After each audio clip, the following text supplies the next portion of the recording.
माँ की गाली लगाकर पूरे देश के माँ को अपमान किया है। वह तथाकथित नकली गांधी परिवार की पार्टी है। यह अभद्रता की सारी सीमा लांघ चुकी है। मैं निंदा करता हूं, भर्त्सना करता हूं उस व्यक्ति जिसने ऐसा कहा, उस पर कार्रवाई करें, लेकिन कांग्रेस को या गठबंधन को दोषी बनाकर इस पूरे मामले को मोड़ने का जो काम किया जा रहा है वो गलत है।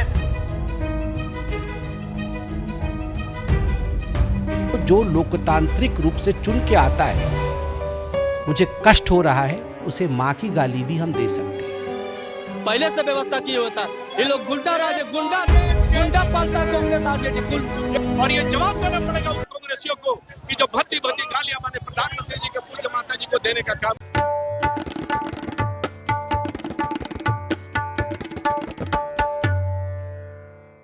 आदाब, नमस्कार। द रेड माइक में आपका स्वागत है। मैं हूं सौरभ शुक्ला। प्रधानमंत्री मोदी को गाली देने वाले मामले में पटना में बवाल हो गया है। बवाल इस कदर हो गया कि बीजेपी के कार्यकर्ता पटना में कांग्रेस के ऑफिस पहुंच गए, वहां पर जमकर तोड़फोड़ हुई और फिर कांग्रेस और बीजेपी के कार्यकर्ता आपस में भिड़ गए। बीजेपी के कार्यकर्ता बीजेपी का झंडा और डंडा लिए थे, उसी डंडे और झंडे से उन्होंने तोड़फोड़ की और मारपीट की भी तस्वीरें आई, सर फुटअव्वल की भी तस्वीरें आई। जो कांग्रेस ऑफिस में गाड़ियां खड़ी थी उन गाड़ियों में तोड़फोड़ किया गया, हाथ पैरों से एक दूसरे की पिटाई हुई, गाली गलौज हुई और ये तस्वीरें बेहद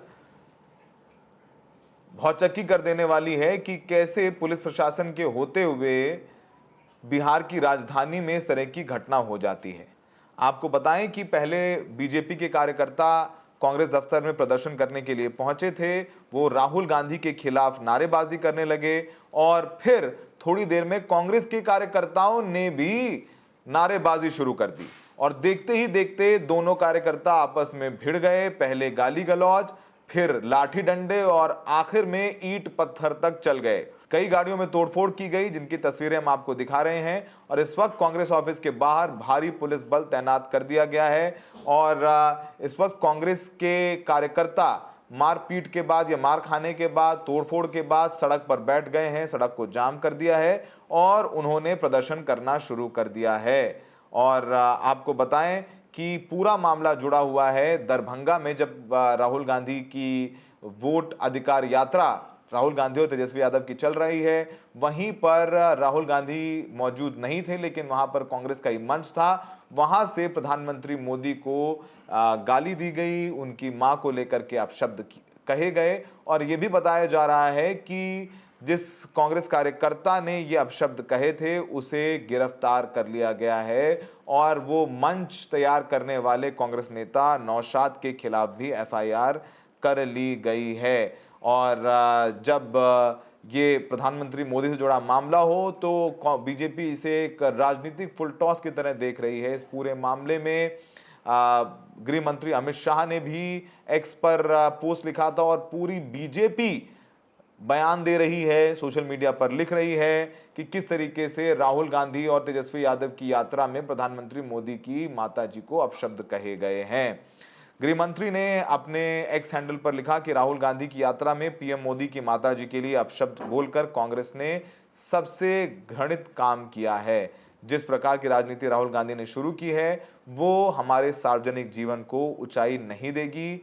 ये आज से नहीं, नरेंद्र मोदी जब से पीएम बने हैं तब से सोनिया, राहुल गांधी, मणिशंकर अय्यर ने प्रधानमंत्री मोदी को गालियां दी हैं। ये बात अमित शाह ने लिखी अपने एक्स हैंडल पर। फिर चाहे अमित शाह हो, चाहे पार्टी अध्यक्ष जेपी नड्डा हो, योगी आदित्यनाथ, शिवराज सिंह चौहान, कोई बीजेपी का ऐसा नेता नहीं बचा जिसने इस मामले को अपने सोशल मीडिया हैंडल पर ना लिखा हो, उस पर बयान ना दिया हो। जाहिर सी बात है बीजेपी को लग रहा है कि जब ये यात्रा हो रही है और इस यात्रा में प्रधानमंत्री मोदी को लेकर के टिप्पणी की गई है तो इसे एक राजनीतिक अपॉर्चुनिटी की तरह देखना है और देखना भी चाहिए। पॉलिटिक्स कर रही है बीजेपी, मतलब कोई एनजीओ तो चला नहीं रही है, ना ही कांग्रेस चला रही है। बताया जा रहा है कि पीएम को गाली देने वाले मामले में दरभंगा पुलिस ने देर रात रिजवी उर्फ राजा नाम के युवक को गिरफ्तार कर लिया है। आरोपी सिंहवाड़ा थाना क्षेत्र में भपूरा गांव का रहने वाला है, जो रिजवी जिनको गिरफ्तार किया गया है वो पिकअप ड्राइवर है, मंच नौशाद का था और वहां पर आकर के प्रधानमंत्री मोदी को मां की गाली दी गई, जो कि बेहद बेहद गलत है। और जिस तरीके से हमारे देश में सबकी मां को अपनी मां माना जाता है और वो तो देश के प्रधानमंत्री हैं, जो राजनीति में भाषाई मर्यादा बहुत ज़रूरी है और अब भाषाई मर्यादा को तार तार किया गया है। और इस पूरे मामले में बीजेपी ने गांधी मैदान में कहा है कि कांग्रेस के राष्ट्रीय अध्यक्ष पर भी एफआईआर की जाए। बीजेपी प्रवक्ता दानिश इकबाल और कृष्ण सिंह ने राहुल गांधी के खिलाफ थाने में शिकायत भी दे दी है। अभी तक फिलहाल केस दर्ज नहीं हुआ है। यहां तक कि नीतीश कुमार जो बिहार के मुख्यमंत्री हैं, उन्होंने भी इस मामले पर अपना बयान दिया है। उन्होंने लिखा है कि दरभंगा में वोटर अधिकार यात्रा के दौरान कांग्रेस और राजद के मंच से माननीय प्रधानमंत्री श्री नरेंद्र मोदी और उनकी स्वर्गीय माताजी के विरुद्ध जिस प्रकार की अभद्र भाषा का प्रयोग किया गया है वो अत्यंत अशोभनीय है। मैं इसकी निंदा करता हूं। और ये हमें लगा कि आपको बैकग्राउंड देना चाहिए, तो बैकग्राउंड दिया। तो सड़क पर बैठ करके कांग्रेस के कार्यकर्ता जमकर नारेबाजी कर रहे हैं। वो कह रहे हैं कि अब वो भी बीजेपी के कार्यकर्ताओं को नहीं छोड़ेंगे और उन्होंने, कांग्रेस के कार्यकर्ताओं ने बीजेपी और पुलिस के बीच एक सामंजस्य का भी आरोप लगाया है कि पुलिस ने बीजेपी वालों को नहीं रोका, उन्हें तोड़फोड़ करने दी, पत्थरबाजी करने दी, नारेबाजी करने दी। ये एक सुनियोजित साजिश के तहत किया गया जिसमें पुलिस ने बीजेपी के कार्यकर्ताओं का साथ दिया है। तो चाहे वो गाड़ी हो या जो भी सामने मिला, बीजेपी वालों ने तोड़फोड़ उनके साथ करी है और नारेबाजी ज़बरदस्त चल रही है। आसपास के कांग्रेस के जो कार्यकर्ता थे वो भी कांग्रेस के दफ्तर पहुंच गए हैं और आरोप प्रत्यारोप चल रहे हैं। और कांग्रेस के नेता ने अपने बयान में कहा है कि बीजेपी कार्यकर्ता हमारे ऑफिस में घुस गए, पत्थर फेंके, हमारे ऊपर हमले किए। पुलिस प्रशासन की मदद से सरकार अराजकता फैला रही है। पहले से पता था यहाँ प्रदर्शन होगा, तो सुरक्षा क्यों नहीं दी गई? कांग्रेस के कार्यकर्ता कह रहे हैं, हम भी इसका जवाब देंगे। आइए सुनिए कि वहां पर कार्यकर्ता क्या आरोप लगा रहे हैं और वो कार्यकर्ता जो वहां पर मौजूद थे, इन तस्वीरों को भी देखिए। अंदर से पत्थरबाजी हुई है, उसके बाद सर पे पत्थर लगा है और सर फटा है मेरा। देखिए, अभी तुरंत इसमें इलाज करवा के निकले हैं। क्या चीज? बिल्कुल ईटा चलाया जा रहा था। देखिए ना, प्रत्यक्ष प्रमाण की अवस्था है। देखिए आप लोग, हम लोग तो पैदल आए हैं, हम लोग सवारी पैदल आए हैं, थोड़ी पत्थर लेके हाथ में आए हैं। ऊपर से पत्थर चला है, अंदर से पूरा पत्थर चला है। माँ की गाली लगाकर पूरे देश के माँ को अपमान किया है और आज कांग्रेस कार्यकर्ता ईटा पत्थर चला रहे हैं। मिट्टी में मिला देंगे भाजपा के कार्यकर्ता। आप इंतजार कीजिए, वोट के चोट से जन बिहारी, एक एक बिहारी इस माँ के अपमान का बदला लेगा। जो कार्यकर्ता मौन प्रदर्शन करने आया है, ये कांग्रेस के लोगों ने जो किया है, आज इसको निश्चित तौर पर भारतीय जनता पार्टी कार्यकर्ता जवाब तो समय पे देगा ही और बिहार की जनता वोट के चोट से जवाब देगी। अनेक कार्यकर्ताओं का सर फूटा है, मैं जा रहा हूँ सबको हॉस्पिटल लेके, और ये जवाब देना पड़ेगा उन कांग्रेसियों को कि जो भद्दी भद्दी गालियां मैंने प्रधानमंत्री जी के पूज्य माता जी को देने का काम किया है। जवाब दे राहुल और तेजस्वी। तो आपने इन तस्वीरों को देखा, कांग्रेस के कार्यकर्ताओं को सुना। इस बीच राहुल गांधी की भी यात्रा लगातार जारी है।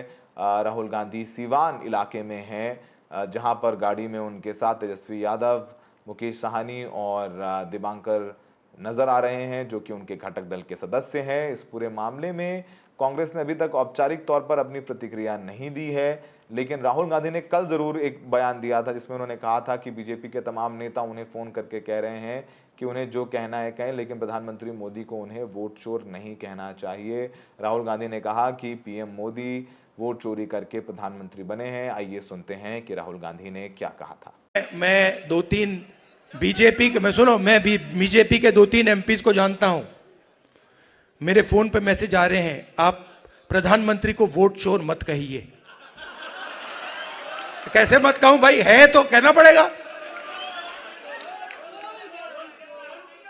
अब ये तीर जाके सीधी टारगेट पे लगेगी। आपके गांव के बच्चे, यहां पे तो भैया 6-6 साल के बच्चे बोल रहे हैं वोट चोर वोट चोर वोट चोर, नारा बन गया है। और जो बिहार में शुरू होता है वो पूरे देश में फैलता है, वो रुकता नहीं है। तो फिलहाल राहुल गांधी को सुना। आप बीजेपी के राष्ट्रीय अध्यक्ष जेपी नड्डा को भी सुन लीजिए कि वो क्या कह रहे हैं प्रधानमंत्री मोदी को गाली देने वाले मामले में। कांग्रेस की तथाकथित वोट अधिकार यात्रा में जिस तरह से कांग्रेस आरजेडी के मंच से देश के यशस्वी प्रधानमंत्री श्री नरेंद्र मोदी जी की दिवंगत पूज्य माता जी को गाली दी गई है, वह घोर निंदनीय और भर्त्सना के योग्य है। यह अभद्रता की सारी सीमा लांघ चुके हैं। ये दो शहजादे का बिहार की धरती पर बिहार की संस्कृति का तिरस्कार भी इन लोगों ने किया है।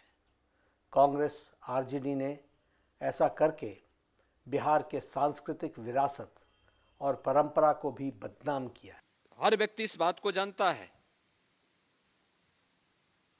कि एक मां ने अपने असाधारण संघर्ष और संस्कारों के माध्यम से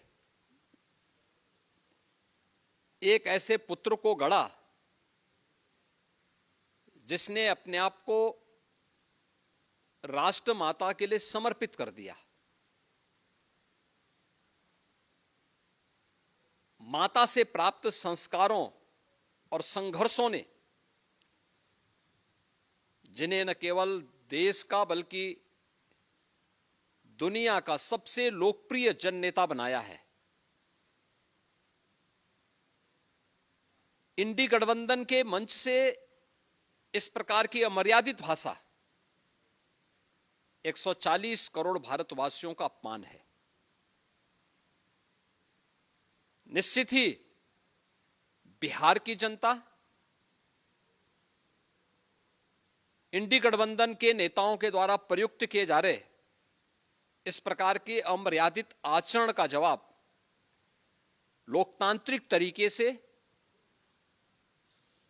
देगी वहां पर, और आने वाले समय में इस प्रकार के अमर्यादित आचरण करने वाले लोगों को पूरी तरीके से खारिज करने का कार्य करेगी। और आज जब भाषा की मर्यादा तार तार हो रही है, आज जब माननीय प्रधानमंत्री जी और प्रधानमंत्री जी की 100 वर्ष की मां जो आज हमारे बीच में नहीं है, जिनका लगभग 100 वर्ष की आयु में स्वर्गारोहण हुआ, उनके ऊपर जिस प्रकार की कटुता, जिस प्रकार की अश्लीलता और जिस प्रकार की भाषा का प्रयोग किया गया है, मुझे लगता है शर्मसार आज उस पार्टी को होना चाहिए जो पार्टी कभी अपने आप को भारत में स्वतंत्रता संग्राम से जोड़ती थी।